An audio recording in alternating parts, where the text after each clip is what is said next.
I'm 32 now, and every day, I wake up to a garden full of life, my own creation. My house, a cozy little thing surrounded by blooms and greenery, was the last gift from my grandma. This place is more than just land and a building, it's a testament to a battle I've fought since I was a kid, a battle against my own blood.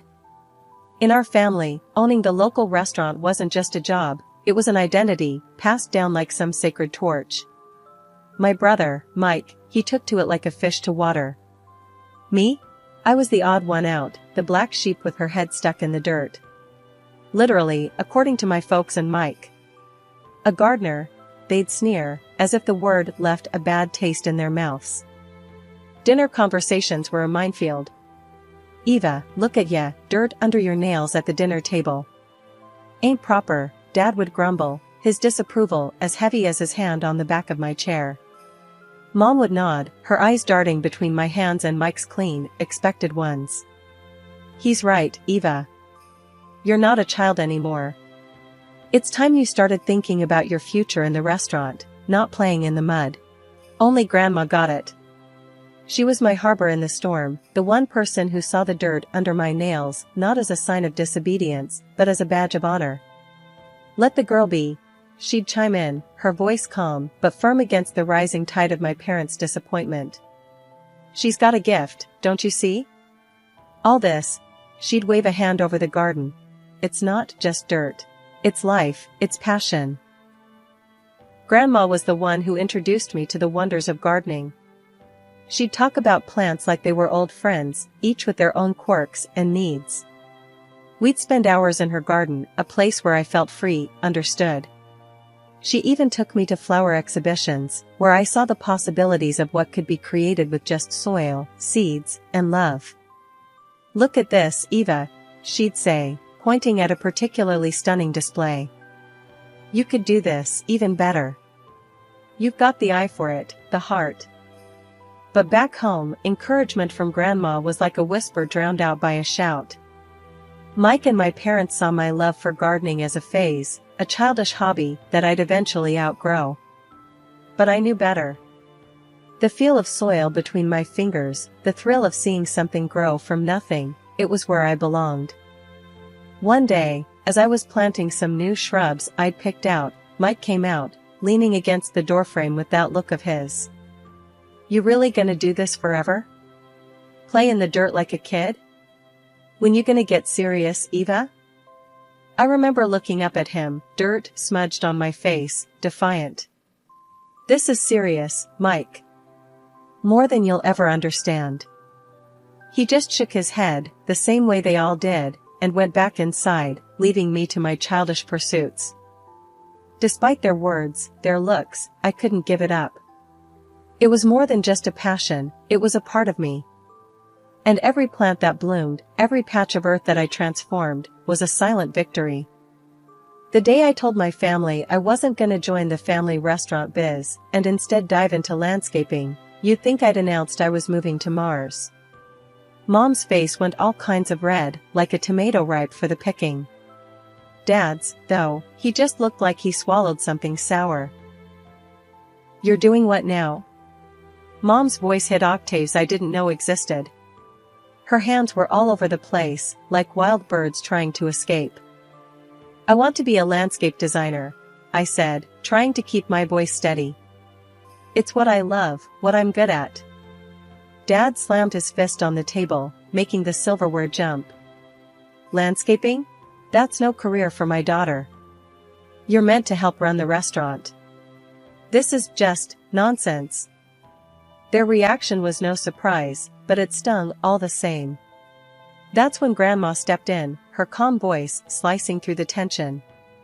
Now, let's all just take a moment. Eva's got a gift, and it's clear she's passionate about this. Why not give her a chance to explain?" So, I laid it all out. How I felt alive with soil under my nails, the joy of watching something I planted grow, the designs in my head just bursting to come out. I talked about the garden I'd planned in my head for Grandma's backyard, the plants I wanted to try, the colors and textures. I could see Grandma nodding, a small smile on her face, but Mom and Dad? They looked like they were sitting through a foreign film without subtitles. In the end, Dad gave me an ultimatum. "It's the restaurant or the door," he said, voice cold as ice. That's when Grandma, bless her, took me by the hand.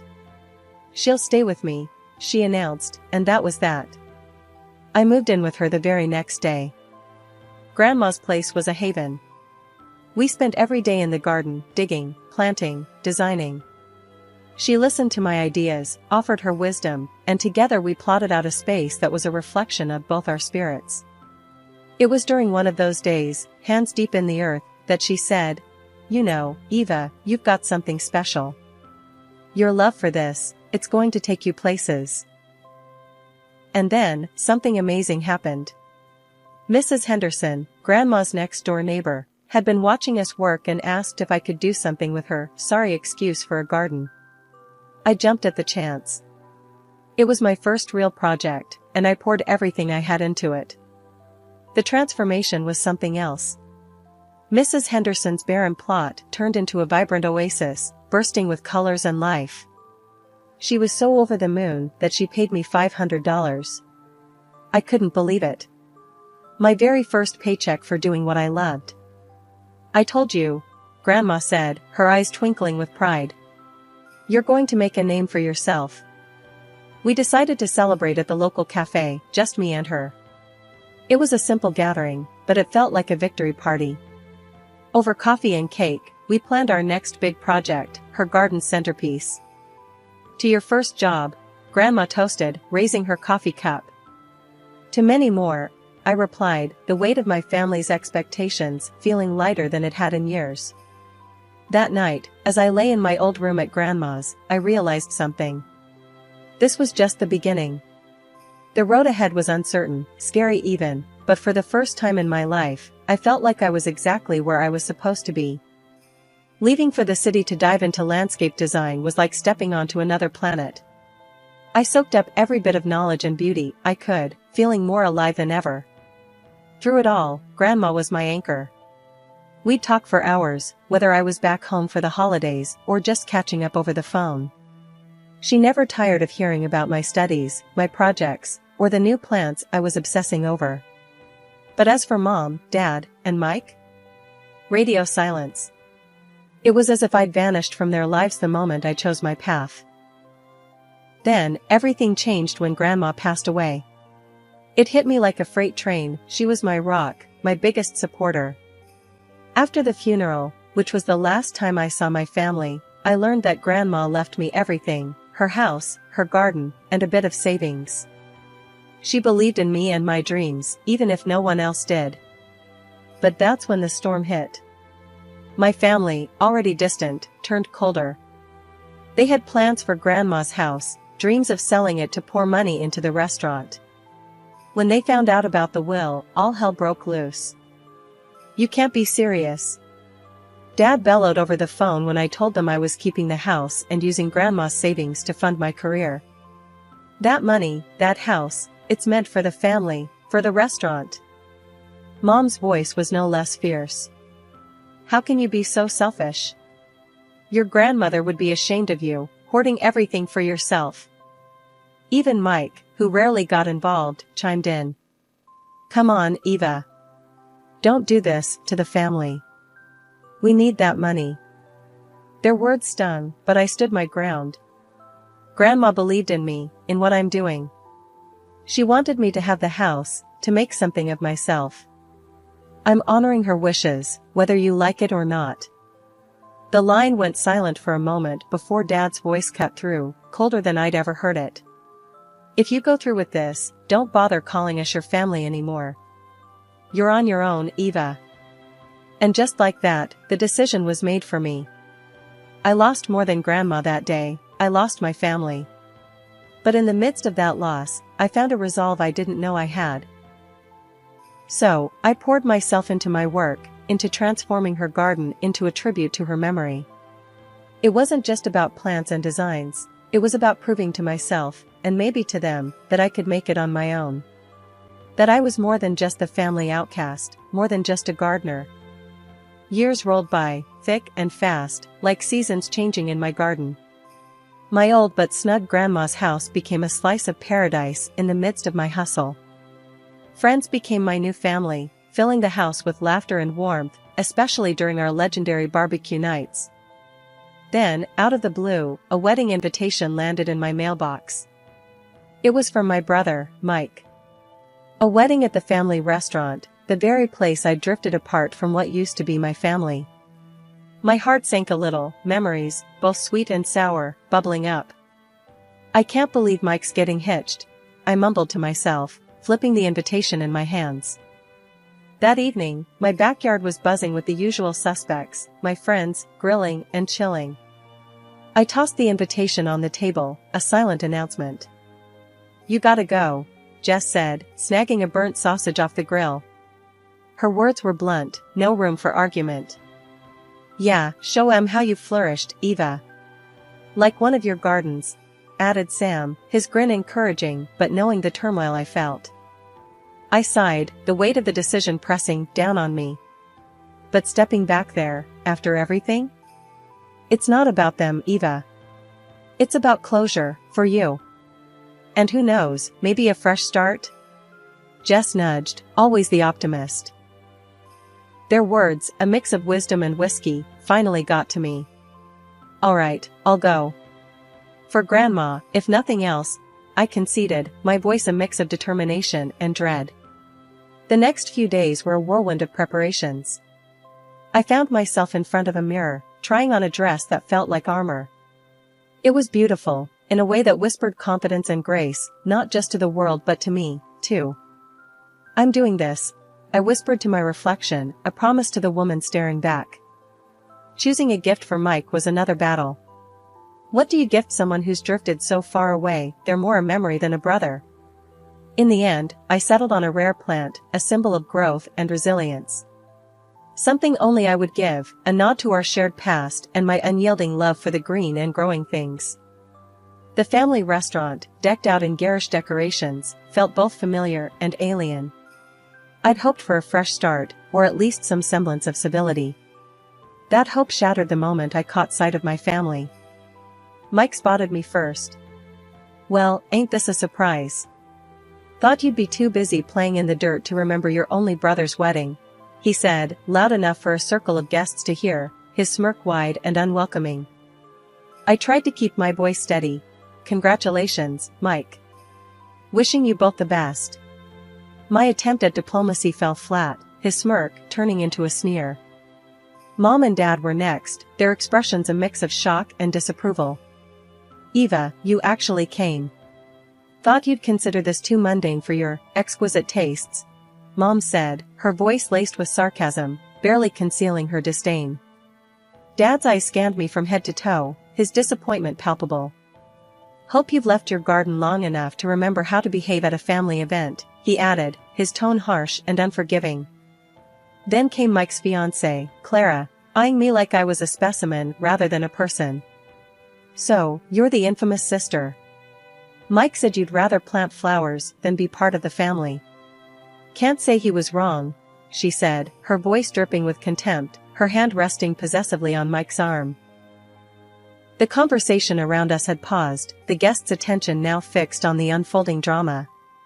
I felt their stares, curious and judgmental, as if I were an exhibit on display.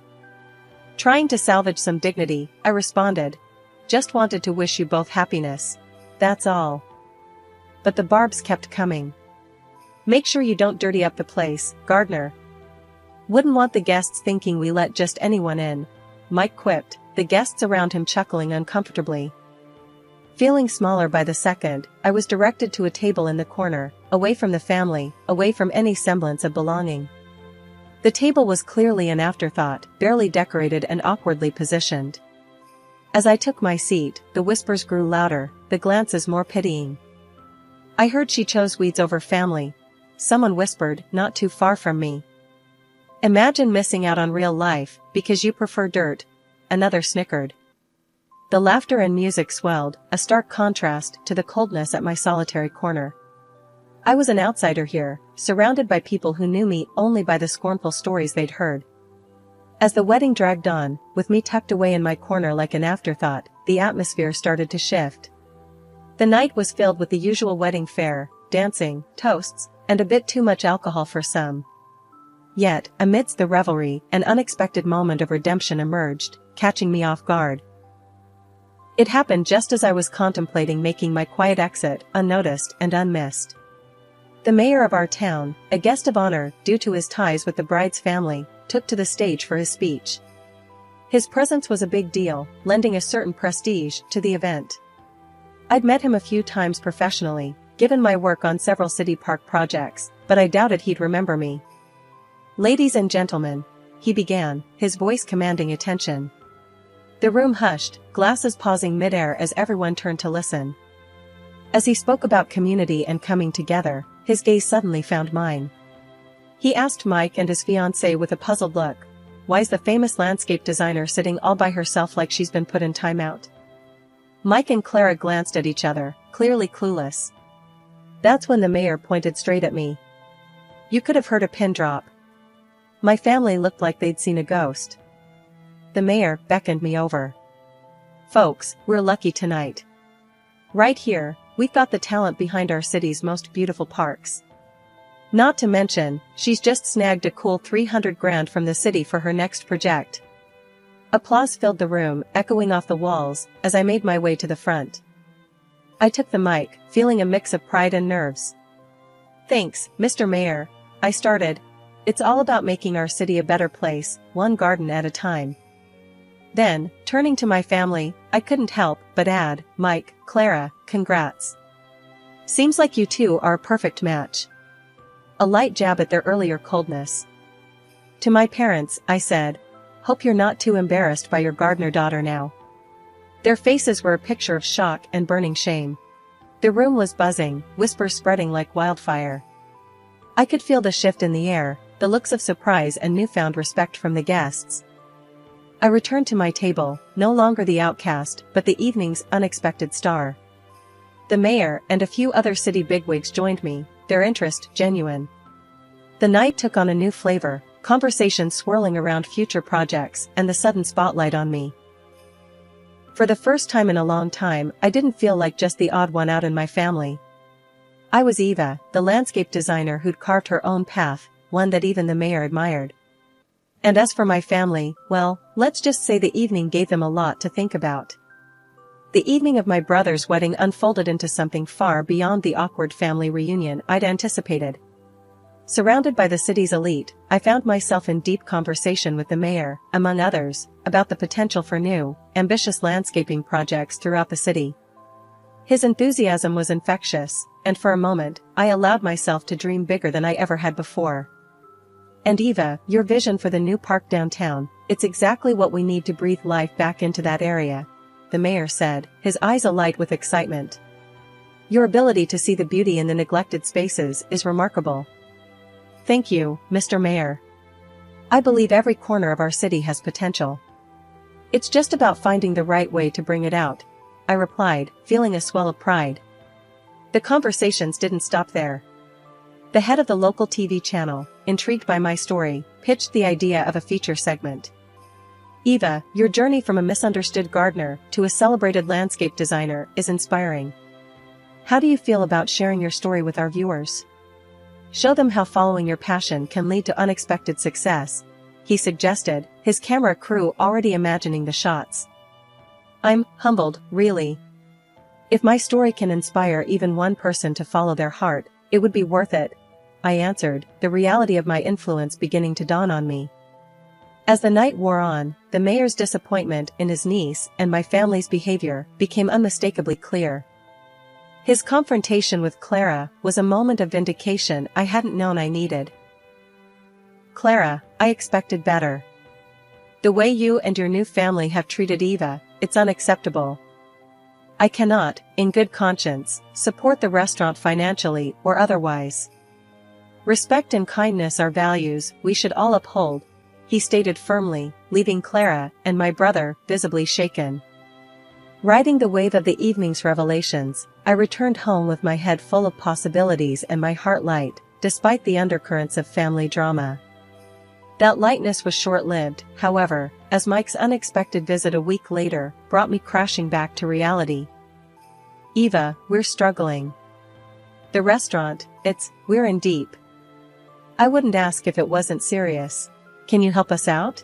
Mike's request was desperate, his pride swallowed by necessity.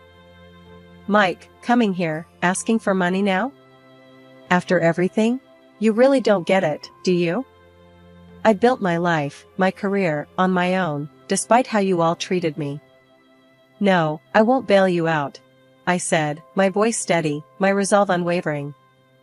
His departure was followed by a call from our parents, their tones sugary, their intentions transparent. Eva, sweetheart, we've been thinking about you. How successful you've become. We're so proud. Maybe you could share a bit of that success? Help the family business? They cooed, their words dripping with insincerity. You think you can ignore me, belittle my passion, and then when I make something of myself, you call to ask for money? I'm doing well, thanks for finally noticing. But I won't be your safety net. Goodbye, I replied, hanging up with a mix of anger and liberation. The chapter of seeking approval from those who'd never understood me was closing. Ahead lay a path filled with potential, paved by my own achievements and the respect of those who truly valued my work. Life, as they say, has a funny way of coming full circle. While I was out there, laying down roots in more ways than one, my family's restaurant was crumbling, brick by metaphorical brick. Turns out, the lavish lifestyle and the illusion of prosperity my parents and Mike were so keen on maintaining was just that, an illusion. They hadn't been investing back into the business, instead, they were burning cash on fancy toys and flashier ways to show off. When the restaurant finally went under, it took them down with it, drowning in a sea of debt and broken dreams. Mike's marriage didn't survive the fallout. Clara, who had married him thinking she was getting the future king of the local dining scene, wasn't about to stick around for the downfall. She left, leaving him to wallow in the mess that was now his life. No restaurant, no wife, just a heap of debt and regret. On my end, though, things were blooming beautifully. Orders were rolling in non-stop. The mayor's office had me on speed dial, wanting to greenify every corner of our town. And it wasn't just them, private clients wanted a piece of the magic too. My calendar was a colorful mess of appointments, projects, and meetups with some of the most fascinating folks you'd ever meet. The TV spot aired, and suddenly, I wasn't just the local gardener made good, I was a story, a beacon for anyone daring to dream differently. People loved it, flooding my social media with support, sharing their own stories of chasing dreams no matter the odds. Did you see the comments on that post? My assistant, a bright-eyed green thumb named Lucy, asked me one day, scrolling through her phone with a grin. You're like a celebrity now. I chuckled, shaking my head. All because I like playing in the dirt. It's more than that, and you know it, Lucy shot back, always quick to remind me of the bigger picture. You're showing people it's okay to follow their passion. That's huge. She was right, of course. What started in my grandma's backyard had grown into something I could never have imagined. And speaking of grandma, not a day went by that I didn't think of her. Every plant I placed, every design I drafted, was a testament to her belief in me. As for my family, well, the silence between us stretched on. They were too proud, or perhaps too ashamed, to reach out after everything that had happened. I heard about their struggles through the grapevine, the same way they likely heard about my successes. One quiet evening, as I sat reviewing plans for a new community garden, a thought struck me. Despite the distance, the hurt, and the vastly different paths our lives had taken, they were still my family. Maybe it was time to bridge that gap, to offer an olive branch. Not because they deserved it, necessarily, but because holding on to bitterness was like letting weeds take over a garden. I picked up my phone, hesitated for a moment, and then dialed Mike's number. It rang, and then, finally, hello? Mike, it's Eva. I've been thinking, maybe it's time we talked. Really talked. The line was silent for a beat, 2 beats, then, yeah, maybe it is. The conversation was awkward, stilted, but it was a start. A seed planted towards something new. Maybe it would grow, maybe it wouldn't. but at least I'd tried. And in the meantime I had gardens to design, dreams to nurture, and a legacy to build, one that Grandma would have been proud of.